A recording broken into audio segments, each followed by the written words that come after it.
Howdo. Time for Spider and Olde Scooter.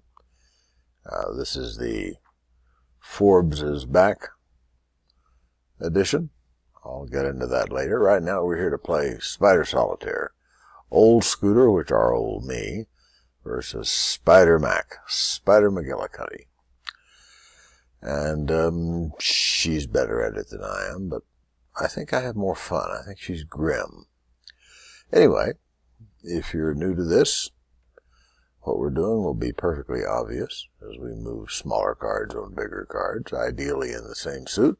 We're playing with the two-suit version of the Macintosh version of Spider Solitaire. And after you get through playing, hopefully you can actually see them and find them.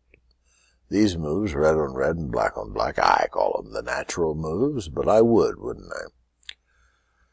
Then you can start looking to doing the more daring ones, like the red queen on the black king, and if you get something good, you keep it. And then there's differences of opinion. Controversy, controversy, of whether after you do something like this, if you can't play this card, should you put this one back? I do about half the time. It sort of depends on how I feel. And I feel conservative tonight. While I stare aimlessly at this thing for a minute, deciding, well, maybe I'll see about this one. See, that's an expensive move because I covered up 3 sequential cards. What did I get for it? A 9. Sort of a meh from Spider Mac, so I don't think I'll take that one either. So conservatively, I'll move along. Speaking of conservative, if I look at that, I have a king there that I can do this. That's 2 moves. I like to count my moves. Here's 3 moves. I don't know whether that was really a dependent move or not, but I've had 3 moves since that, which is okay. Here's another one, 4. No, don't do that. Come on back. You can make those little mistakes and take them back, and Spider Mac doesn't charge you for them. She being such a generous, if slightly vicious, player of the game. How about now? Is this any good? A 10. Same 10. Don't see any usage. So, you know, being in a non-controversial mood tonight, seeking the solace, the relaxation, the de-stressing and the calming effects of playing Spider Solitaire. I hope that's what you take from it. You're sure not going to get much excitement from watching me play. I might get off a bon mot now and then. I wonder if that's the way you actually pronounce that. It's bon mot to me, boy. Who was that? See, that's why I need a hand puppet for these outbursts that are not the real me. They just come out. I've had a sock puppet right here talking, then I could get away with that kind of stuff, maybe. Well, this is not very promising. If I do this, I'll have that. Well, okay, I'm going to do this just to see what's there. Oh, well, there's a play there. What do you know, Joe? I did that, I'd have this, and I did that, I'd have that.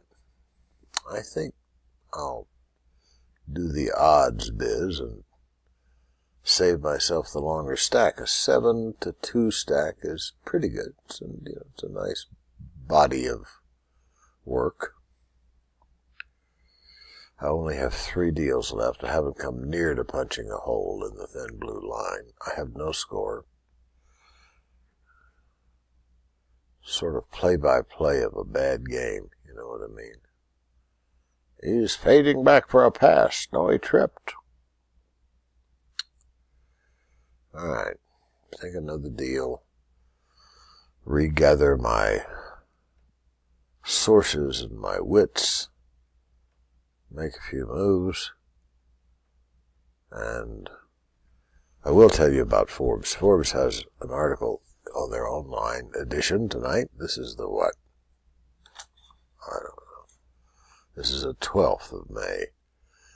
2017, in case you've lost track of the year.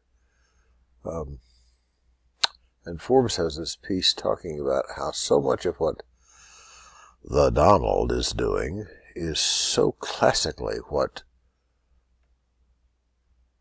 authoritarians, maybe halfway on their way to, and maybe all the way on their way to becoming dictators, do. And I've had this fancy cross my mind several times, watching as he eviscerates the press. It's a standard move when you're trying to establish an authoritarian government. And anyway, Forbes goes through and writes up. I didn't even notice the writer's name. I should have. Brave fellow, because there's a certain conservative bent to Forbes, being what I've called many times the fanboy magazine for billionaires, of billionaires,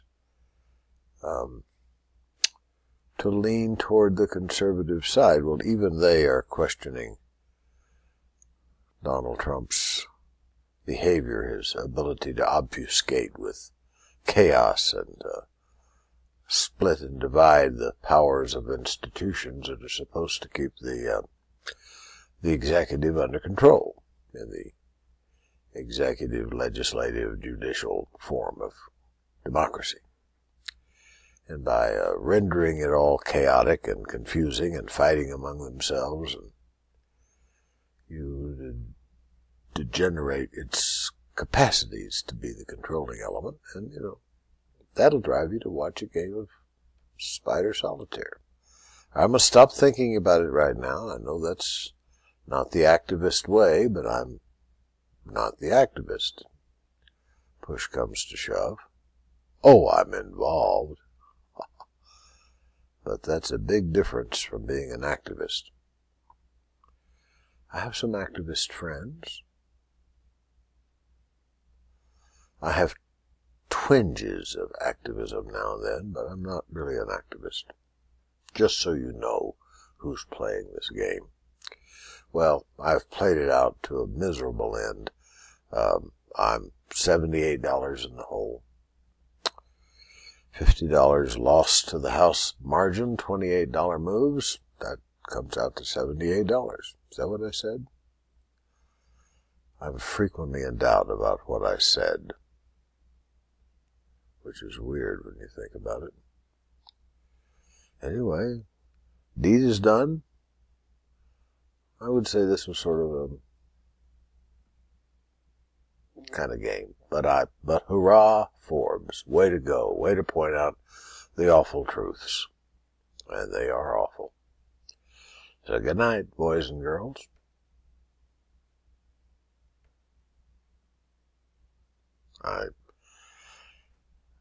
That's what happens when you can't make it stop. You sit there looking silly. I'll try one more time. Good night, dogs and cats.